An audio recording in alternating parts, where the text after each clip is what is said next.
সংযুক্ত আরব আমিরাতে শ্রমিক ভিসা বন্ধ। আসসালামু আলাইকুম প্রিয় ভিউয়ার্স, আপনারা সবাই কেমন আছেন? আশা করি সবাই ভালো আছেন। একটা নিউজ আমাদের বাংলাদেশ যে টিভি চ্যানেলগুলো আছে, আমি যে কোনো টিভির সামনে আছি, বাংলাদেশ যে টিভি চ্যানেলগুলো আছে সেখানে একটা নিউজ প্রচার হচ্ছে যেটা কিনা সংযুক্ত আরব আমিরাতে শ্রমিক ভিসা বন্ধ। তা আপনারা যারা এখনো বিভিন্ন এজেন্সিতে এবারকার ইন্টারভিউ দিয়েছেন এবং যাওয়ার জন্য অ্যাপ্লাই করেছেন, আপনারা কেউই বিভ্রান্তিকর তথ্যে ভুগবেন না।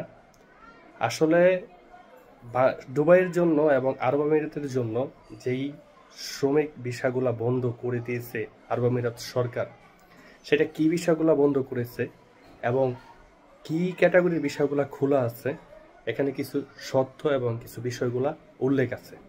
সেই বিষয়গুলো এখানে হয়তো ক্লিয়ার করে নাই, এই কারণে অনেকে কনফিউজ হচ্ছে।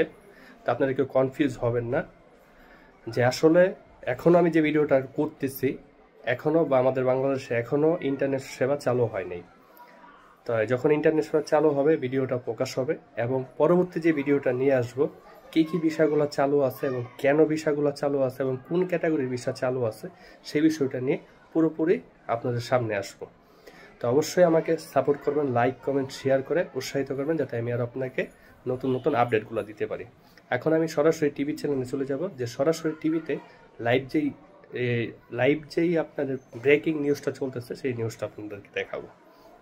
এই যে দেখেন, সরাসরি ব্রেকিং নিউজে আপনার বাংলাদেশ শ্রমিকদের জন্য ভিসা বন্ধ করলো আরব আমিরাত, সেটা এখানে ব্রেকিং নিউজে হচ্ছে। এখন কি ভিসা, কেন ভিসা, কী কারণে ভিসাগুলো বন্ধ করছে সেই বিষয়টা আমরা আপনাদেরকে ডিটেলসলি বলবো পরবর্তী ভিডিওতে। তো ভালো থাকবেন। আসসালামু আলাইকুম ওয়া রাহমাতুল্লাহি ওয়া বারাকাতুহু।